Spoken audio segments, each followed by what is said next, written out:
আমরা ছোটবেলায় সহজ পাঠ যে বই পড়েছিলাম, সেই বইয়ের সামনে যে বটগাছটা ছবি থাকতো, এই সেই বটগাছ। বিয়ে হচ্ছে। আমরা প্রথমবার কোনো ট্যুর করে এসে নামলাম কলকাতা স্টেশনে। যেগুলো কানের দুল, কানের দুল, হাড়ের সেট, অনেক কিছু আছে। এই জায়গাতে মায়ের কাঁকাল পড়ে আছে। 250 টাকা, এরা পুরো ফালতু, জাস্ট মানুষের অসুবিধার সুযোগ নেই। কত দাম বললি? 150 টাকা। গুড মর্নিং সবাইকে, সত্যি মাইরির আরও একটা নতুন ব্লগ নিয়ে চলে এসেছি। আজকে আমরা বোলপুর শান্তিনিকেতন ঘুরবো, আর এখানে কোথায় কোথায় যাচ্ছি পুরো ব্লগটা দেখতে থাকো। আমরা প্রথম আজকে যাব কঙ্কালীতলা। আমরা বোলপুরে ইউথ হোস্টেলে ছিলাম, আর এখানকার ঘরগুলো খুবই ভালো। আমি রেট চার্টটা তোমাদের সাথে স্ক্রিনে শেয়ার করে নিচ্ছি। স্পেশাল অকেশনের জন্য ভাড়া কিন্তু বাড়ে না, একই থাকে, কিন্তু স্পেশাল অকেশনের আগে তোমাদেরকে 1 মাস আগে অন্তত বুক করতে হবে। সব কিছু অনলাইনে বুকিং হয়। এটা হলো রিসেপশন, এখানে এসি নন এসি সব রুমই আছে। এটা হলো রিসেপশন। চলো আমরা কোন রুমে আছি তোমাদেরকে দেখাই, আর রুমটা কেমন সেটার একটা রিভিউ তোমাদের দিই। এইবারে লিফট আছে, ওদিকে সিঁড়ি আছে। আমরা একতলাতে আছি, মানে ফার্স্ট ফ্লোর। তো চলো ফার্স্ট ফ্লোরের লিফটে করে যাই। এই ফার্স্ট ফ্লোরে ঢুকে গেছি। খুবই পরিষ্কার পরিচ্ছন্ন হোটেল, অ্যাকচুয়ালি যুব আবাস। আমাদের রুম এটা 203। আমাদের রুমটা হলো এটা, দেখো 4টে পাখা রয়েছে। আর এসি রুম নিয়েছিলাম, এসি লাগানো রয়েছে। খুবই পরিষ্কার পরিচ্ছন্ন, 2টো খাট, যেহেতু আমরা 4 বেড বুক করেছিলাম। একটা আলমারি রয়েছে, 2টো চেয়ার রাখা রয়েছে। এখানে টিভি আছে। আচ্ছা, বাথরুমটা দেখিয়ে দিই। বাথরুমটাও খুব পরিষ্কার পরিচ্ছন্ন, গ্রিজারও আছে। দেখো গ্রিজার লাগানো আছে, শাওয়ার আছে, ওখানে এক্সস্টেড ফ্যান আছে। বাথরুম, বেসিনটাও পরিষ্কার। এখানে কলের যে জায়গাগুলো বেশ ভালো, খুবই পরিষ্কার পরিচ্ছন্ন। আমাদের টোটো নিয়ে কাকু চলে এসছেন, আর সবাই এবার টোটোতে চেপে পড়ছে। তো চলো আমরাও উঠবো, মানে আমরা না, আমি আর সৌরভদা, এরা উঠে গেছে। আমরা এখন যাচ্ছি সাইট সিন করতে। আর এটা দেখো ডাকবাংলো মাঠ। 2021 সালে যখন এসেছিলাম, পৌষ মেলা এই মাঠেই হয়েছিল। ইউথ হোস্টেলটা রয়েছে ডাকবাংলো মাঠের ঠিক মাথায়। সামনে এসবিআই আছে, এসবিআই ব্যাংক। এই রোডটা থেকে সোজা চলে গেলে ইউথ হোস্টেল, এই পিছন দিকে যেতে হবে। বিশ্বভারতীর সামনে এই জায়গাটাতে পৌষ মেলা হয় প্রত্যেক বছর, কিন্তু 2021 সালে ওই ডাকবাংলো মাঠে হয়েছিল।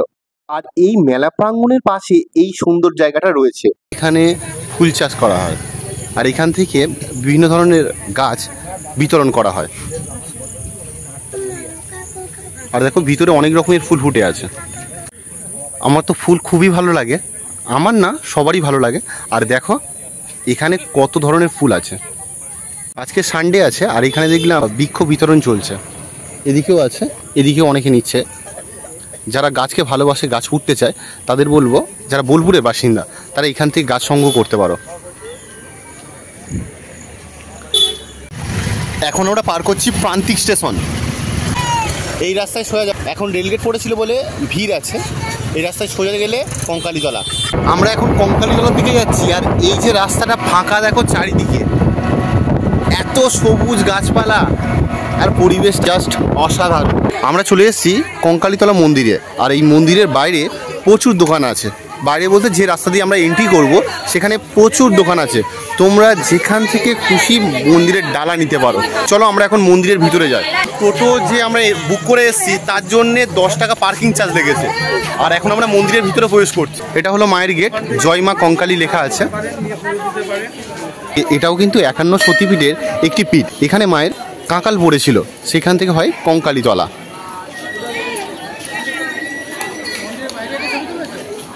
দেখো এখানে 51 সতীপীঠের সেই পীঠগুলো দেওয়া রয়েছে, মানে ছবি এঁকে বোঝানো হয়েছে। এটা অশ্বত্থ গাছ আর জাম গাছ একটা মিক্স হয়ে আছে। আর এখানে সবাই তাদের ইচ্ছাগুলো মনস্কামনাগুলো এখানে ঢিল বেঁধে সেটা রেখে দিয়ে যাচ্ছে। আর এখানে আছে বলির কাঠ, এখানে বলি দেওয়া হয়। আর এই কঙ্কালীতলার এখানে একটা বিশাল বড় মেলাও বসেছে। আদিবাসী যে নৃত্য হয় সেটা হচ্ছে এখানে।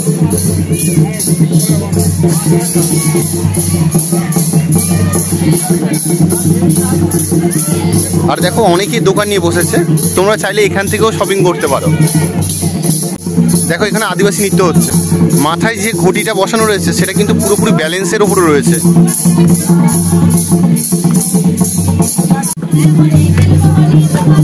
এখানেও একটা দল দেখো নাচছে।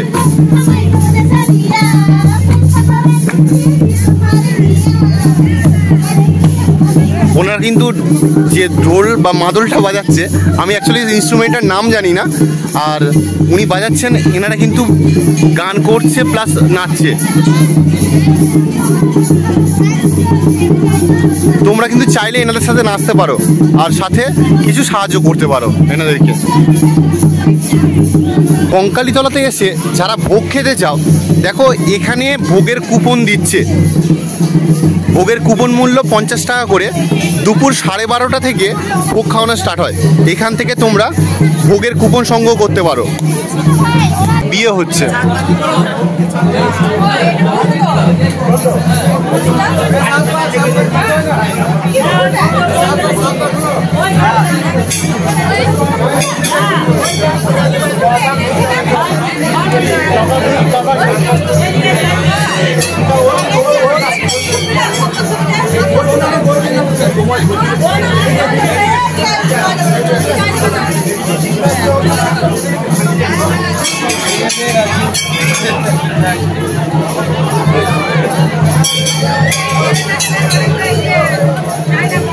এই যে পুকুরটা দেখতে পাচ্ছ, এখানেই মায়ের কাঁকাল পড়েছিল। এখানে দেখো লেখাও আছে, এই জলে এই জায়গাতে মায়ের কাঁকাল পড়ে আছে। 51 সতীপীঠের একটি পীঠ, আর এটা হলো শেষ পীঠ। আর এই পুকুরের মধ্যে রয়েছে মায়ের কাঁকাল। আমরা এবার যাচ্ছি যে কোপাই নদী আছে সেই নদীর ঘাটে। আর কঙ্কালী মায়ের মন্দিরের ঠিক পিছনে রয়েছে কোপাই নদী। এই কঙ্কালী মায়ের যে ভোগ রান্না হয় সেটা হলো এই জায়গাতে। দেখো কড়াগুলো কত বড় বড়।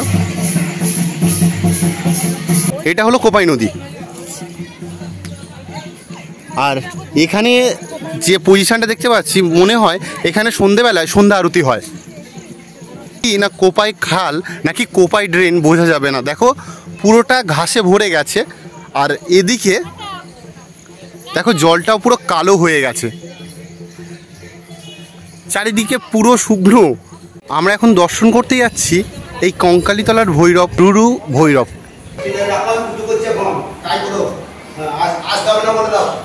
আজকে রবিবার, কিন্তু দেখলাম যে এই সোনাঝুরির যে হাট আছে সেটা কিন্তু এখনো পর্যন্ত বসেনি। এখন বাজে 1:30। এখানে অনেকেই জানে না যে দুটো হাট বসে। এই সোনাঝুরি গাছের মধ্যে একটা হাট বসে, আর একটা আছে পাশে, যেটাকে বলা হয় খোয়াই হাট। তো আজকে তোমাদের সেই খোয়াই হাট ঘুরে দেখাবো। এটা হলো খোয়াই নদীর ক্যানেল। চলো এবার ঢোকা যাক। খোয়াই হাট আছে সেই হাট। এই হাটটা কিন্তু আবার সকাল 10টা থেকে বসে যায়। এখানে দেখো ঘর সাজানোর জিনিস সব কিন্তু হ্যান্ডমেড। এখানে হ্যান্ডমেড জুয়েলারি আছে। এপারে আছে শাড়ি কুর্তির দোকান। দেখো চামড়ার অনেক কটাই ব্যাগ আছে, এগুলো সব চামড়ার কিন্তু। এইগুলো আছে হ্যান্ডমেড জুয়েলারি। এগুলো কানের দুল, কানের দুল, হাড়ের সেট, অনেক কিছু আছে। এপারে আছে কানের দুল। দাদা এটাকে কি বলে? দোতারা। আর এগুলো একতারা, তাই তো? সাজার জিনিস থেকে আর ঘর সাজানোর জিনিস সব রকমই আছে। বিশাল বড় হাট, খোয়াই হাট। তবে এটা ঘুরতে গেলে মিনিমাম 2 থেকে 3 ঘন্টা হাতে সময় রাখতে হবে। মৌলি এখান থেকেই একটা কুর্তি নিয়ে নিল। কত দাম মৌলি? 150 টাকা। এই দেখো এখানে সুন্দর সুন্দর পাঞ্জাবি রয়েছে। এগুলো সব পাঞ্জাবি কি না কুর্তি আছে? পাঞ্জাবি কত থেকে স্টার্ট আছে? পাঞ্জাবি 350 থেকে স্টার্ট। আর সবচেয়ে দাম বেশি? ওই 350। 350। আচ্ছা, একটাই হচ্ছে দামের আছে, সেটা 350। যে কোনো একটা। এগুলো কি একদম আমি এদিক ওদিক ঘুরছিলাম, শেষমেশ সবার সাথে দেখা হয়ে গেছে। এই সৌরভদা কেমন অবস্থা? আমি বাড়ি যেতে পারলে বাঁচি ভাই। এই সোনাঝুরি হাটে 10 টাকা থেকে শুরু করে 10,000 টাকার পর্যন্ত জিনিস পাওয়া যায়। আমরা প্রথম দেখব একটা তাল গাছ, আর তাকে ঘিরে গড়ে তোলা হয়েছে একটা কুঠির। আমরা ছোটবেলায় একটা কবিতা পড়েছিলাম, তাল গাছ এক পায়ে দাঁড়িয়ে। সেই কবিতারই অংশ এই তাল গাছ। এই যে ঘরটা দেখতে পাচ্ছ, এই ঘরটা কিন্তু তৈরি করেছেন নন্দলাল বসু। বিশ্বকবি রবীন্দ্রনাথ ঠাকুর তিনি কবিতা লিখেছিলেন। এখন তোমরা দেখছো কাঁচের ঘর বা প্রার্থনা গৃহ। একটা গেট খুলে দেবে, এখানে বেলজিয়ামে কাঁচ আর টালি হচ্ছে ইটালিয়ান। যে প্রথম শান্তিনিকেতন কলেজ সেটাই। বিশ্বভারতীর যে ক্যাম্পাস আছে সেই ক্যাম্পাস দিয়ে টোটো চড়ে যাচ্ছি আর তোমাদের এই ক্যাম্পাসটা ঘুরিয়ে ঘুরিয়ে দেখাচ্ছি।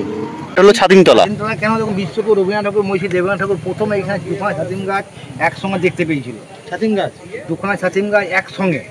তখন উনি এই জায়গাটা বলেছিল, এই জায়গাটা আমার খুব ভালো লাগলো, বিক্রি করতে হবে। তখন বললাম এই ছাতিমতলা, আর ছাতিমতলার উল্টো দিকে এখানে মিউজিয়াম আছে। চলো মিউজিয়ামের ভিতরে ঢোকা যাক, দেখা যাক কত করে টিকিট নেয়। 290। মিউজিয়ামটা আমরা ঘুরবো, আর এই মিউজিয়ামের ভিতরে কোন দিকে যাওয়া যাবে তার পথ নির্দেশটা দেওয়া রয়েছে। এখানে রবীন্দ্রনাথ ঠাকুরের ব্যবহৃত গাড়ি আর তার 5টা বাড়ি আছে। সেই বাড়িগুলোর নাম আছে, আমার যে কটা মনে আছে আমি এখন বলছি, শ্যামলী, উদয়ন, পুনশ্চ, আর কি আর একটা নাম, দুটো নাম ভুলে দেখাবো তোমাদের, চলো ওখানে। আর এই মিউজিয়ামের নাম হলো উত্তরায়ণ। এটাও রবীন্দ্রনাথ ঠাকুরের একটা বাড়ি। এই মিউজিয়ামের ভিতরে ভিডিওগ্রাফি বা ফটোগ্রাফি অ্যালাউ নেই। এই মিউজিয়ামের ভিতরে রবীন্দ্রনাথ ঠাকুরের ব্যবহৃত অনেক জিনিসপত্র রাখা রয়েছে। এটার নাম উদয়ন। আগে একটা মিউজিয়াম ছিল। কতটা ফাঁকা, কতটা খোলামেলা দেখো জায়গাটা। এটা হলো রবীন্দ্রনাথ ঠাকুরের গাড়ি। রবীন্দ্রনাথ ঠাকুর যে গাড়িটা ব্যবহার করতেন সেই গাড়িটা WBA 8689। এটার নাম হলো কোনার্ক। এই কোনার্ক আছে, আর এই পাশে দেখো ঢাকা দিয়ে রাখা রয়েছে, এটার নাম হলো শ্যামলী, আর এটা হলো পুনশ্চ। মেনলি যে মিউজিয়ামটা আছে, তো মিউজিয়ামে ঢুকলে অনেক কিছু দেখতে পাবে, কিন্তু 70 টাকা টিকিটটা অনেক বেশি, 30 থেকে 50 টাকার টিকিট। মানে আমার এটা মনে হচ্ছে, বুঝলে, যে টিকিট হয়তো একটু বেশি। হ্যাঁ, ম্যান টু ম্যান ভ্যারি করে মনে হওয়াটা। সারেগামা যে স্যুটটা আছে না, এই স্তম্ভ প্রতিকৃতি হিসাবে করে রেখেছে এখানে। এটা তৈরি করেছেন রামকিঙ্কর বেইজ। ইগলু এটা হলো কলা ভবন। এখানে কিন্তু সম্পূর্ণ পড়াশোনা হয় গাছতলায় বসে। এটা হলো সঙ্গীত ভবন। এটা হলো অমর্ত্য সেনের বাড়ি। কিঙ্কর উদ্যান, আর বাড়িটার নাম হলো মালঞ্চ। এটা হলো নাট্যঘর। এখানে কিন্তু কোনো চেয়ার টেবিল নেই, 5000 লোক একসাথে থাকতে পারে। এখন যে জায়গাটা দেখতে পাচ্ছ, যখন প্রথম পৌষ মেলা শুরু হয় তখন কিন্তু এই প্রাঙ্গণটায় মেলাটা হতো। আমরা ছোটবেলায় সহজপাঠ যে বই পড়েছিলাম, সেই বইয়ের সামনে যে বটগাছটার ছবি থাকতো, এই সেই বটগাছ। আনন্দ পাঠশালা, এখানে 1 ঘন্টা ক্লাস 2 ঘন্টা খেলা। 1 ঘন্টা ক্লাস করে 2 ঘন্টা খেলা। এখানেই কিন্তু অমর্ত্য সেন পড়াশোনা করেছেন। এটা হলো সেন্ট্রাল লাইব্রেরি, আর এখানে 22টা ভাষার বই রয়েছে। এইখানে রবীন্দ্রনাথ ঠাকুরের বাবা এসে থাকতেন। এই যে জায়গাটা দেখতে পাচ্ছ, এটা হ্যান্ডিক্রাফট মার্কেট। তোমরা চাইলে সোনাঝুরি হাটের বদলে এখান থেকেও কিনতে পারো। আমরা কিন্তু বেশিরভাগটা কিনেছি এখান থেকে। আমরা এই কাকুর দোকান থেকে শপিং করেছি। কাকু, তোমার নাম আর ফোন নাম্বারটা একটু বলে দেবে। আমার নাম তাপস চক্রবর্তী, 9635904175। যখন শান্তিনিকেতনে আসবে কাকুর দোকান থেকে শপিং করতে পারো। আমরা করেছি, কাকুর ব্যবহার খুবই ভালো। আমরা ঘুরে চলে এলাম বোলপুর স্টেশনে, আর এখান থেকে আজকে আমাদের ট্রেন আছে 12364। এটা হলদিবাড়ি থেকে আসছে, কলকাতা স্টেশন যাবে। এখানে টাইম আছে 4:23, তবে ট্রেনটা দেখছি লেট আছে। অপেক্ষা করা যাক কখন আসে ট্রেনটা। আর কলকাতা স্টেশনে আমরা জার্নি করে প্রথমবার নামতে চলেছি, কারণ এখনও ট্রেনে উঠিনি। ট্রেনে উঠবো, তারপর বলতে পারবো যে কলকাতা স্টেশনে নেমেছি। যখন নামবো ওখানে। তো আপাতত ট্রেনের জন্য ওয়েট করছি, 4:45-এ ঢুকবে, এখন 4:30 বাজে। আমাদের ট্রেন ঢুকে গেছে 12364 হলদিবাড়ি কলকাতা ইন্টারসিটি সুপারফাস্ট, 3 দিন চলে সপ্তাহে। এই স্টেশনের বোলপুরের পর বর্ধমান, তারপর কলকাতা স্টেশন। আজ আর কোনো স্টেশনে ট্রেন থামবে না।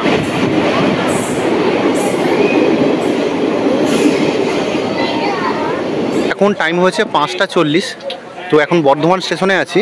আর ট্রেন মোটামুটি 2-3 মিনিট লেট আছে, ঠিকঠাক টাইমেই যাচ্ছে। আমাদের ট্রেন এসছে 5 নম্বর স্টেশনে, ট্রেন ছেড়ে দিল, 1 মিনিট হল্ট ছিল। দেখো আকাশে রামধনু দেখা যাচ্ছে, অতটা কষ্ট করে বোঝা যাচ্ছে না, কিন্তু দেখা যাচ্ছে হালকা মতো।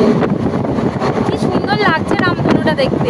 আমি জানি না তোমরা বুঝতে পারছো কিনা, কিন্তু আমি যতটা পারছি দেখানোর চেষ্টা করছি।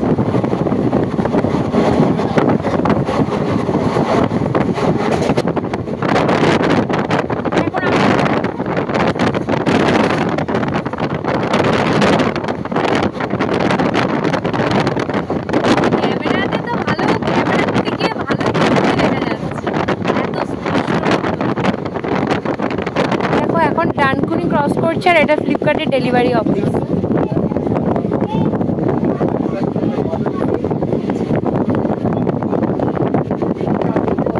আমরা এখন দক্ষিণেশ্বর বালি যে রেলওয়ে ব্রিজটা আছে সেটা পার করছি, আর সামনে আছে মা ভবতারিণীর মন্দির।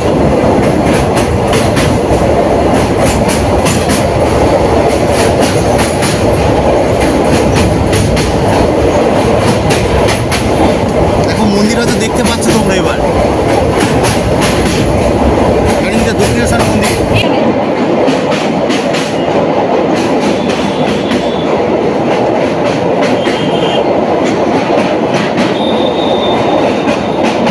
আমরা প্রথমবার কোনো ট্যুর করে এসে নামলাম কলকাতা স্টেশনে, যেটা চিতপুর স্টেশন। আর আমার এটা প্রথম, মৌলিরও প্রথম। অনেকদিন কি প্রথম? প্রথম। তো চলো এবার বাইরে যাব আর দেখি এখান থেকে কি গাড়ি টাড়ি পাওয়া যায়। কলকাতা স্টেশনের বাইরেটা, আর এই সামনে 1 নম্বর স্টেশন। আমরা 2 নম্বরে নেমেছিলাম, 1 নম্বর স্টেশনের বাইরে এসেছি। আর এখানে প্রচুর ট্যাক্সি আছে, ট্যাক্সিওয়ালারাও আছে, দাম দর করে উঠতে হবে। আমরা দেখছি কিভাবে যাব। এটা হলো কলকাতা স্টেশনের বাইরেটা।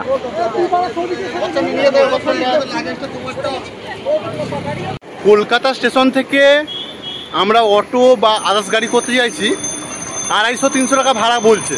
তো আমরা কি করলাম, বাইরে বার হয়ে একটু হেঁটে যাচ্ছি শ্যামবাজারের দিকে, আর সেখান থেকে বাস পেয়ে যাব 10 টাকা করে, চলে যাব একেবারে শিয়ালদা স্টেশনে।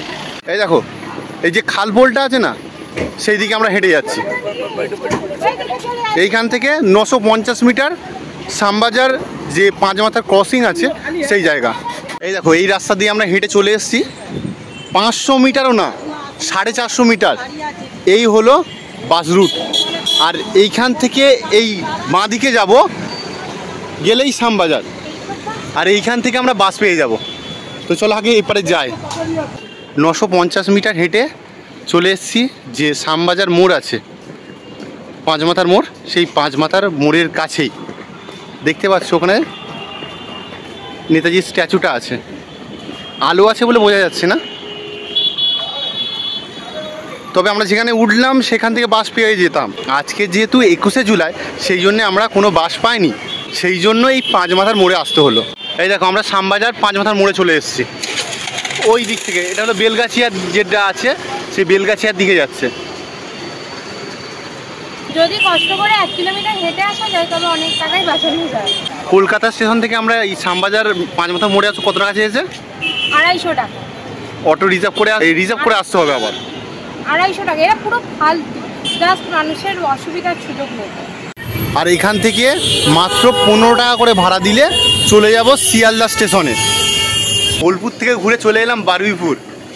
তো আজকের ব্লগটা এই পর্যন্ত, সবাইকে গুড নাইট।